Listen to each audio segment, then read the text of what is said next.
Do you know there are different kinds of chemistry and how it affects a man?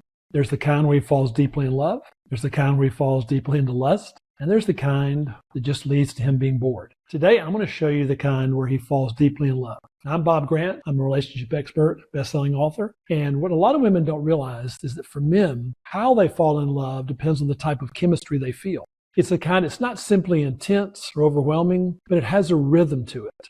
A lot of times women and men will tell them that they're falling more in love based on how intensely a man feels. And they'll see him proclaim his love for them. They'll talk about how much I care about you. Sometimes they'll make promises about the future.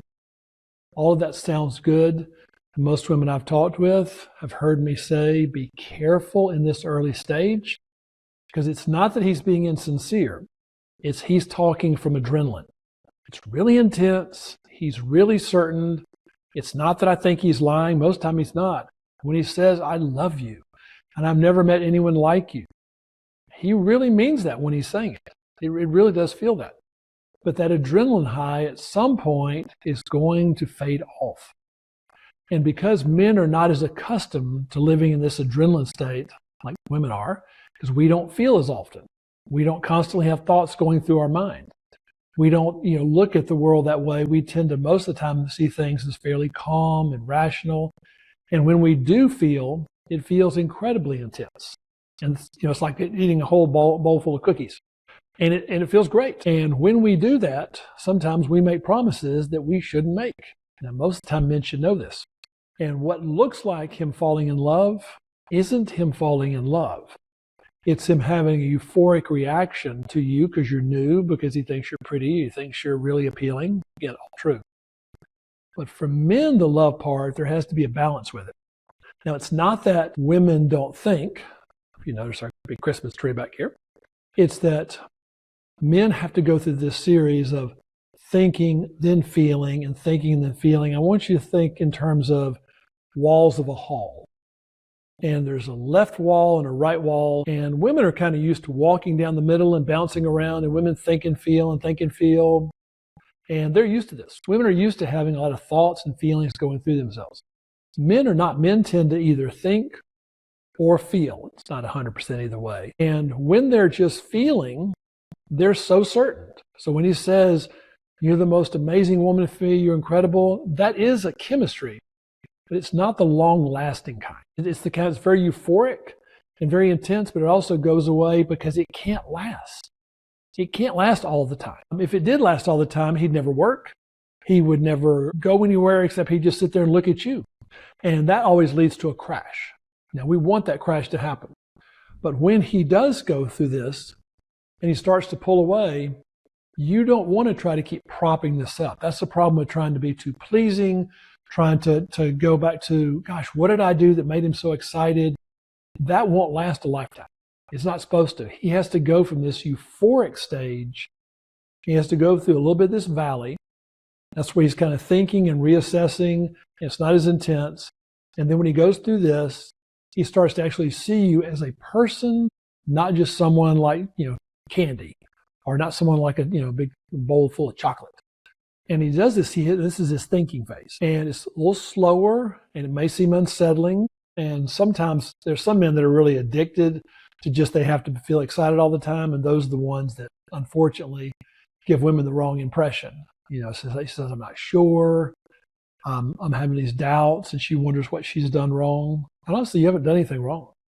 At least I'm assuming you haven't. This is more something for him. So creating this chemistry with him is when it's really intense, when it's really hot, when it's really overwhelming. If I say I want you to slow it down, what I mean is I want you to slow down the frequency that you're seeing him. I want you to slow down how often you're communicating with him. And yes, I know. Party's going to be like, I don't want to do that. I know you don't. But I'm trying to keep him from burning out. I'm trying to keep him from overheating. You have a greater capacity for this than he does. I mean, you have the ability to go and go and go. He doesn't. Please don't mistake your ability for intensity for his. He can't sustain it as long as you. He can't do this. But if you'll make it a point to pace him with this, it'll feel counterintuitive. And what does this look like? This would look like, he's texting, every day, 3 or 4 times, what I want you to do is I want you to slow it down. I want you to slow down your response. Instead of like within 5 minutes, if I have to, wait 3 or 4 hours. Oh, but Bob, he'll think I don't like him. He'll think I don't care. He may wonder that.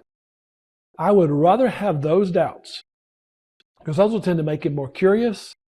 Those will make him actually start to come towards you more and wonder, than him getting full of you. Because him taking you for granted is far worse than him wondering why you're not responding so quickly. Is it playing a game? You could call it that, but it's not playing a game to be manipulative or mean or cruel. It's simply playing a game for his sake. It's a game where both of you win. It's a game to help pace him, because this type chemistry is the kind where it's intense, then it slows down. Then it's intense, then it slows down. That type chemistry leads to love. That type chemistry gets him thinking about you long term. That type chemistry is the one where he gets to experience you with feelings, think about you with his thoughts, experience feelings. It's back and forth. It's kind of like I'm rocking the screen now. It's back and forth like that, because we don't want to try to flood him with it. A lot of times women are more susceptible when things are super intense, we said, and men are not. And as you do this, one of the ways you'll know you're doing this right is you'll feel like, I don't get to see him as much as I want. Or I don't get to, this is just going so slow. Yep, you're probably doing it right. And the best part about this is it doesn't stay this way. If you'll start off this way early on, it will slowly start to build naturally. The type chemistry we want that lasts for a lifetime is like an airplane taking off. If it's a big jet, you don't want that thing going straight up. That's a rocket. That would be terrifying. It may be exhilarating, but you'd be scared out of your mind. But it's a kind of gradual climb, and then it builds and builds and builds, and then it levels off, 30, 40,000 feet. That's what we want, the type chemistry that lasts a lifetime. So quick may be exciting. Quick is also dangerous to it lasting a long time. So give this a try and let me know in the comments below if you experiment with this. I'd love to hear your feedback.